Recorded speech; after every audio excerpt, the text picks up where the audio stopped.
إن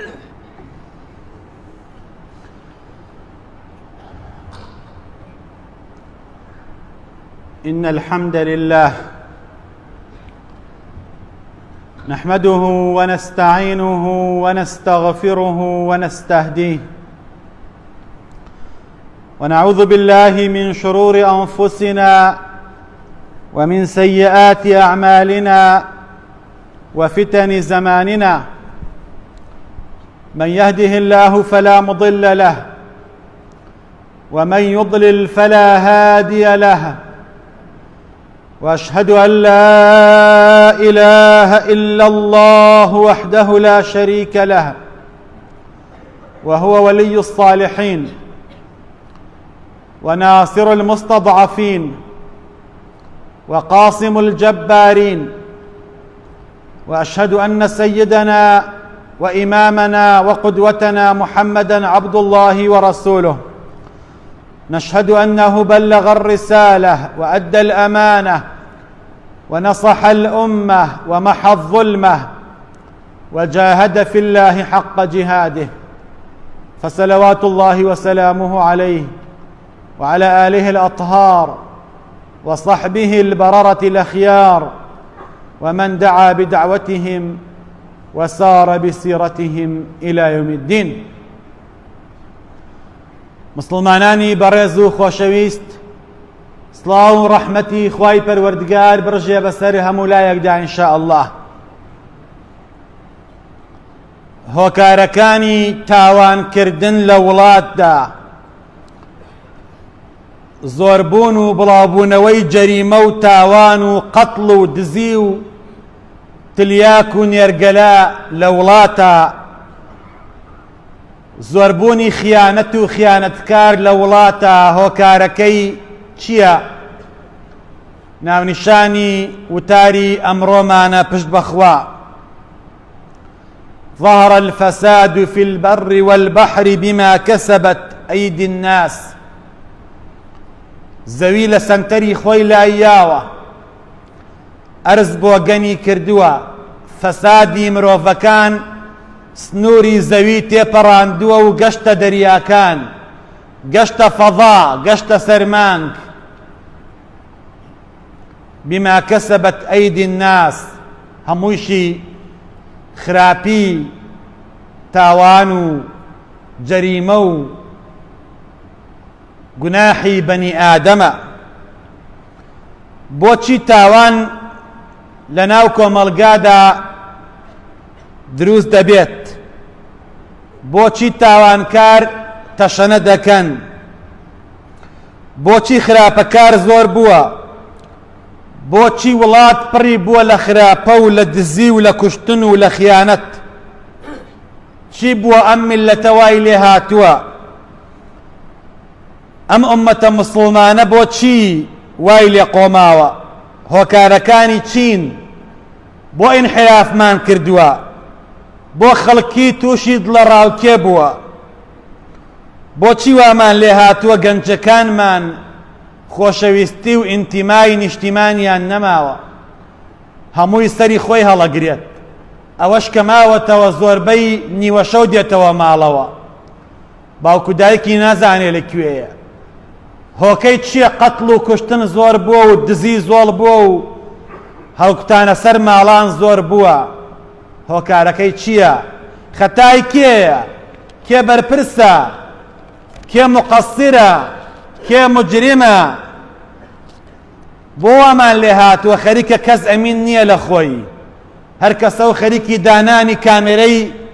ماڵەکەیەتی بۆ ئەوەی بە ئاسوودەیی بخەوێت. چەند هۆکارێک لە خزمەتتانە عەرز دەکەم کە هۆکەی ئەمەیە، دەستنیشانی دەردەکان بکەین، دەستخەینە سەر برینەکان، چارەسەریان بکەین. یەکەم هۆکاری ئەم هەموو کێشەیەی لە وڵاتە هەیە دوورکەوتنەوە لە دین، هەست نەکردن بە مراقەبەی خوایی، بەوەی کە هەست ناکەین خوا دایمە چاوی لێمانە، خوا ئەمان بینێ. إن الله كان عليكم رقيبا. وكان الله على كل شيء رقيبا خوای پەروەردگار ئاگای لە هەموو شتێکە ئەمان بینێ چی ئەکەین و چی ناکەین چی ئەڵێین و چی ناڵێین هەڵس و کەوتمان هەمووی ئەینووسن هەموو تۆمارەکرێت چیمان کردووە نووسراوە کاتێ هەستی مراقەبە و چاودێری خوایی هەستی دینداری لە ناو کۆمەڵگەی مسڵماناندا کەس بوو خەڵکی ئیتر هەموو شتێ دەکا کەسێک گوناح دەکات ئایا ئیمانی هەیە خوای بینێت یا ئیمانی نییە کەسێک جەریمە و تاوانەکات ئایا ئیمانی هەیە خوای بینێ و چاوی لێتی ئەگە ئیمانی هەیە ئەوە العیاذ بالله بێئەدەبی کردووە بەرامبەر بەخوا بێشەرمی کردووە بەرامبەر بەخوا چۆن یەقینت هەیە خالقەکەت ئەدبینێ و تاوانەکەیت کەسی تاوانبار ئەگەر ئیمانی نییە لە کاتی تاوانەکەیە خوای بینێ ئەوەی تر کافر ئەبێت العیاذ بالله لە میلەتی ئیسلامی ئەڕواتە دەرەوە لە ساڵەکانی ڕابردوودا لە وڵاتی بەریتانیا 15 چرکە 15 دقیقە کارەبا کوژایەوە 4000 دزی تۆمار کرا 4000 دزی ئەنجام درا بۆ چونکە کارەبا نەبوو تەسویر بکات و کامێرەکان لە ئیش کەوتن لە ماوەی چارەکێکە بەڵام ئەگەر ئەو کەسانە فقط لە قانون ئەترسن ئەگەر لە خواش بترسانایە ئەگەر مراقەبەی خواییان هەبوایە هەستیان بکردایە بە چاودێری خوایی دزیان نەکرد کەواتەوە کەسانەی تاوان ناکەن لە ئەوروپا کافرەکان لە قانون ئەترسن بەڵام مسلمان و ئیسلام چینێک پەروەردە دەکات کاتێ عەبدوڵڵای کوڕی عومەری کوڕی خەتاب ئەڕوا بەلای شوانەکەدا ئەڵێ بعني شاتن مەڕێکم پێ بفرۆشە ئەویش ئەڵێ لەیسەت لی هی من نییە ئەڵێ قل لأهلك أكلها الذئب بڵێ بە کەسوکارەکەت گورگ خواردی مەڕێک کەم بێتەوە لەم هەموو ڕانە چی لێ دێ بەڵام ئومەتی ئیسلامی کەسێک پەروەردە دەکات لەو کاتەدا کە تاقیە کرێتەوە عەبدوڵڵای کوڕی عومەر تاقیە کاتەوە کاتێ پێی ئەڵێ خۆ ئاگایان لێ نییە بڵێ گورگ خواردی هاوارەکە فەئەین الله خوا لەکوێیە کەسێ بیەوێ تاوان بکات کە ویستی ئەنجامی بات پەلاماری خەڵک با و دزی بکا کاتێ ئەم فەئەین اللهەیەتە پێش چاوی تر نایکا تعەدا ناکا لە خەڵکی کچی ضایعەت اللەبەن کچی ئەو ئافرەتەی کە شیرەکەی بە ضایعەدا و ئاوی تێدەکرد لە نیوە شەوە بە کچەکەی ئەڵێ بڕۆ ئاوکە لە ناو شیرەکەوە عومەریش ئەگەڕێ بە کۆڵانەکانی مەدینەدا بزانێ کێ کێشەی هەیە و کێ کێشەی نییە وەکو ئەوانەی لای خۆمان گەورەکانی خۆمان چۆن ئەوانە گەڕێن و لە جمعەکانە بەشدارە بن و لە ناو غەمی خەڵکیان ئەویش ئاوا چاو لە عومەر ئەکەن کاتێک گوێی لێیە دایکەکە بە کچەکەی دەڵێت کچم بڕۆ ئاوکە لە ناو شیرەکەوە با تۆزێ زۆر بێت ئەویش ئەڵێ عومەر حوکمی کردووە کە نابێت تێکەڵاوی شیر بکرێت ئاو تێکەڵاوی شیر بکرێت کارێکی باش نییە دایکە غەش و خیانەتە فێڵە لە ئومەتی پێغەمبەر صلی الله عليه وسلم عومەر حوکمی کردووە دایکەش ئەڵێ کوڕە ئێستا عومەر لە پرخەی خەودایە ئاگای لە دنیا نییە کچەش ئەڵێ ئەی خۆدایە ئەگە عومەر خەوت بێ خۆ خوای عومەر ناخەوێت لا تأخذه سنة ولا نوم خوای عومەر هەرگیز خەوی لێ ناکەوێ وەنەوز نایباتەوە دایکە ئەم هەستە دروست نەبوو مراقەبەی خوای دروست نەبوو ئیتر تاوان زۆرە بێت ئینسان گوێ نادات دووهەم هۆکاری تاوان هاوڕێی خراپ گەنجەکان تێکەڵاوی کۆمەڵێک کەسانەکەن خراپن بێ مبالاتن دوورن لە خوا دوورن لە قورئان دوورن لە مزگەوت دوورن لە هیدایەتی خوایی خوا لە قورئاندا بەو گەنجانە ئەفەرمێ لە سوورەی کەهفە کە سوورەی کەهف باسی گەنجەکات إنهم فتية آمنوا بربهم وزدناهم هدى بإيمانكيان ودينكيان وفراريان كردوا ظلميان بجيهلا خوا فرمي بيان ولا تطع من أغفلنا قلبه عن ذكرنا واتبع هواه وكان أمره فرطا قرياليوها ولايتي ورفيقي كساني مكن كغافلا لذكري إيما جنجا كان أهلي مزقوت لقال كسيكا سفر مكة وسيران مكة عرق خورا تكلاوي شريكي أوي نيرقنا خورا تليا كيشا تكلاوي شريكي أوي هاولي خراب هوكارك بو أنجام داني تاوان أوي واتبع هواه أوي شويني هواه وسي كوتوا وكان أمره فرطا زور زيادة روي كردوا لسر بيشي كردني خواي پروردگارا پیغمبر صلى الله عليه وسلم فرموي إنما مثل جليس الصالح وجليس السوء كحامل المسك ونافخ الكير نموني هاولي تشاكو هاولي خراب هاولي خراب وكو أو كسوايا كإيشي آسنگرية كات أقل جلكاني نستو تيني هربوني كي ناخوش شي بسريع رفيقي خرابش آوايا لقل ريز بابو آسنگركان كإيشي كي تشاقا كانوا بجيبو خيان ومناليان بياكن ما بستي پیغمبر صلى الله عليه وسلم خرابي إيشكنية ما بستي أويك أغنزيكي بكويتو إيشي تونبيت أتسو تينيت نزيكي لحيم كوي أتسو تينيت هاولي خرابيش آوايا بلام هاولي تشاك وكو عترفروش وايا أغا بشي شد ندا بونيكي خوش أچي بسرتا كواتا هاولي خراب هۆکارێکە بۆ ئەنجام دانی جەریمە و تاوان سێهەم هۆکاری ئەنجامدانی جەریمە و تاوان لە وڵاتە حکم نەکردنە بە یاساکانی خوا پەنابردن بۆ یاسای بەشەر تا ئێستا نەمان بینی سێ چوار دزی گەورە دەستیان ببڕێت نەمان بینی خوا فەرمێ فەقتەعوا ئەیدیەهما سارق و سارقە دز و دزە پیاوی دز و ئافرەتی دز ئەگە دزیان کرد دەستیان ببڕن والله العظیم سێ چوار دز دەستیان ببڕایەن دزی گەورە مافیا و قاچاقچی خەڵکی پەلاماری ماڵانی نادا بەشەوە سێ چوار عارەخۆر کە بە ئاشکرا دژمنایەتی خواکەن و لەو سێرانگاهانە عارەقە خۆنەوە لە مەلەوەنگاکانە عارەقە خۆنەوە ئەگەر جەڵدیان لێ بدرایەت خەڵک عاقڵ ئەبوو ئەگەر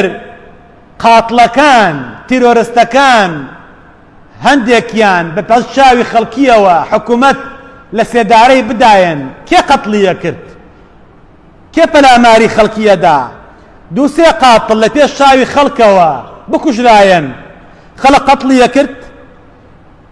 زیناکار حەدی لێ بدرایە خەڵکی تەعەدایە کرد لە خەڵکی بەڵام ئێستا لە زیندانەکانە ئەم مجریمانە گەورە دەکرێن خزمە دەکرێن قەڵەوە کرێن أفحكم الجاهلية يبغون ومن أحسن من الله حكما لقوم يوقنون أرانا وستر عادتي بيشو جاهلتي بيش إسلام بو حكم دكن چه حكمي قيبا اندازي حكمي خواه چاق بيت حكمي خواه بو اوي خلقي پندو عبرد والقريت اقا حكومة انجامي بدات ولكم في القصاص حياة يا أولي الألباب لعلكم تتقون أي هوش من دكان عقل كان لتولستن ويا جيانك خوشتان هيا هر كسيك بيا يا كسيك بكجي أقستور بزاني كجريتا وكسكزنا كجي كاكا ولكم في القصاص حياة خلق قتلناك هاورينا كجي لبردم مالكيا ناكو جريت همو الرجل ملاتا كسيك كجريت بۆ چونکە قیساس نییە عەفوی عام هەیە خەڵکی عەفو ئەکرێت مجرمەکان دەرەکرێن لە زیندان بەرەڵا ئەکرێن ئەگە حکمی خوای جێبەجێ نەکرا تاوان و جەریمە لە وڵاتە دوو پشک زۆرە بن مارومێرو زۆرە بن هۆکارێکی تری بڵاوبوونەوەی تاوان لەم وڵاتەدا نەزانینی ترسناکی قەتڵ و خواردنی ماڵی خەڵکی لە ئیسلامە نازانێت چەند خەتەرە ماڵی خەڵکی بخۆی پەلاماری خەڵکی بەی خەڵکی بکوژی ومن يقتل مؤمنا متعمدا فجزاؤه جهنم خالدا فيها وغضب الله عليه ولعنه وأعد له عذابا عظيما. سيري أو سزايا سيري أو طولي خوا بو قاتلي داناوە بە ئەنقەس کەسێ بکوژی بعمدي متعمدا فجزاؤه جهنم أما جزاكي جهنم لو خرابتر خالدا فيها بأبدي تيامينتوا لو خرابتر غضب الله عليه خوا غضبه خشم قيني خوي رجب سرك سقاطلدا خالك التر لو خرابتر ولعنه بر لعنتي خواي پروردگارك وعد له عذابا عظيما سزايك تنديشي بوهيا اگه کسی امی نزانی کسی نزانی که جزاو سزای قتل مالی خلقی خواردن آوا خطره اتر تاوان زور بیت. پیغمبر صلی الله علیه وسلم فرموی من اعان على قتل مؤمن بشطر كلمة هر کسی کومکی کسی بکا لکشتنی مسلمانك بلتوشيك بسر لقاندنك بيت باش داري بكريت لكشتني مسلمانك بنيوشا بنيو كلمة لقي الله مكتوبا بين عينيه آيس من رحمة الله كجيشت حضور إخوة لقيامة لناو تشاوانيا نسرا وأم كسب برية لرحمة إخوة بلتي كلمة خلق وجه لسر بوش لسر زوي لسر عنصريته طائفة قريو لسر أوشتانو لسر دمارگیری. پیغمبر صلی الله علیه وسلم فرموی هر کسی مالی خلقی داگیر کات باج باندازی سواك بسواك قضيب من سواك باندازي وإن كان قضيبا من سواك باندازي سواك يكبد داري أراك لقيك لخلقي داقيركي مالي داقيركي أو كسا حرم الله عليه الجنة خوا حرامك لا سري بروات بهشتوا جريمة أو أنا آسان نية مسلمانة كان هوكارك تري جريمة وتاوان زربوني تشك لهمو مالكا بدل همو كسيكا وهمو كسي تشكي بيسا تري كشتن زور بيت لسر لايتي سيارة لسر هورين خلق كوجي تو سيري ام انسانة چند بيرس كرا ولا ملاتدا لسر فول لايت خلق بكوجي لسر قسي خلق بكوجي لسر هورين خلق بكوجي لسر سيارة خلق بكوجي ام انسانة قوريا بيناو معرض اخوة انسانة همو كسي تشكي بيا هوكارك بوبلا وبنوي تاوان تشك زوربون لولاتا لباتي سواك جقريا لباتي قلم تشكا لباتي قرآن مجلو شتي خلافا لملاتا يا عيسى أصبح المعروف منكرا والمنكر معروفا همو توازن كتيكتوا أم ملاتس شونكا براستي دل صوز مانيا سرمان ليش يواو براستي من تشكم بوتشي لمالا كيف يأكوجم كيف يبكوجم براكي خوم خزمكي خوم دراسي كم تشكم بوتشيا پیغمبر صلى الله عليه وسلم فرموي بصعبتيش بقالطوا شككت شمشيركت روكت براكت فريشتي خوا لعنته ليكن قالطيا انسان وانا بقى قالطه دروس بوا هوكارك تريز وربوني تاوان لم ملاعتدا لبردني وقشتي دولت بوتا باراني دركات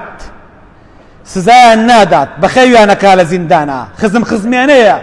واسطة كارية اما خزمي فلانا كس بابر الله كان قيتشيك ابا خليني كشت بيه كرم با ضلي فلانا كس خوش كين دون فرمان نبيني لسا دارا بدريت لسر تاوان وقتل اما مقاتلانا كوان لكوين اما مخلقا كجراو قاتلكاني تشيلي هات ام همو دزيا كري بوكا سزا ندرا كي دزاكيا ئازادکردنی خەڵکی مجرم و تاوانبار هۆکارێکە بۆ زیابوونی جەریمە و تاوان. ئەگە حکمی عومەر لەم وڵاتەیە پیادە بکرایە وامان لێنە ئەهات فەرمووی ئەگەر هەموو خەڵکی یەمەن کۆ ببنەوە بەشدار بن لە کوشتنی مسلمانێکا بەنا حەق والله هەمویان نەکوژمەوە. ئەگە هەموو خەڵکی سەنعا و یەمەن کۆ ببنەوە کەسێ بکوشن، هەمویان بەشدار بن لە کوشتنی کەسێکا بەنا حەق و بە تاوان بەبێ گوناح بیکوژن، واجبە لەسەر خەلیفەی پێغەمبەر صلی الله عليه وسلم هەمویان بکوژێتەوە. هۆکارێکی تری زۆربوونی جەریمە و تاوان و قەتڵ و دزی و تلیاک و مخدرات، ڕاگەیاندنەکان، تەلەڤیزیۆنەکان هۆکاری زیابوونی تاوانە. لە بری ئەوەی هۆکاری کەمکردنەوەی تاوان بن، ئێن تاوان نیشانەدەن، لەسەر سفرەکەیە نانەخورێت کوشتن نیشانەدا، خوێن نیشانەدا، حەبلەکە نیشانەدا کابرا خۆی کوشتووە. و ڕاگەیاندن وا ئەکا تاوانبار زۆر بێت و تاوان ئاسایی کاتەوە لای مناڵیش. لەم کوردستانەدا ئێستا ڕاگەیاندن هەیە بە پارەی من و تۆی مسلمانە برێ بڕێوە. ڕاگەیاندنی وا هەیە خەڵکی فێری ئەوە ئەکا خیانەتی زەوجی بکە، ژن لە پیاوەکەی پیاو لە هاوسەرەکەی. لەم وڵاتەدا ئێستا خەریکی ئەوەیە. ئەوە تا ئێستا تازە بە تازەیی خەریکن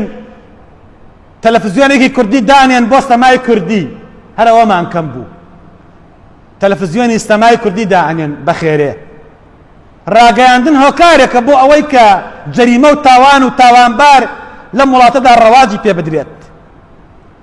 خاڵێکی تر بەتاڵە بێئیشی بەڕێز دەکەم النەفس إن لم تشغلها بالحق شغلتك بالباطل. نفس دەروون گەنج تاقە ئەگەر بە حەق لە حەقا بەکاری نێنیت لە بەتاڵ و خراپەیە بەکارت دێنێت، مەشغوڵ دەکات. بەتاڵە مەفسەدەیە، الفراغ مەفسەدە، شەڕ و ئەدا هاوست ئەڵێن چی شەڕ لە بەتاڵی باشترە. کوا باشترە کاکە؟ بەتاڵە خۆی شەڕە. ئتر کە ئینسان بەتاڵ بوو شەڕە فرۆشێت. هۆکارێکی تری تاوان لەم وڵاتەدا لاوازی ئیمان بە ڕۆژی قیامەت. عولەماکان دەفەرمون هەر کەسێک تاوانی کرد ئەگەر بیری سزای خوایی کەوتەوە، بیری بەهەشت و جەهەنەمی هەبوو، ئەو تاوانە ناکایتر،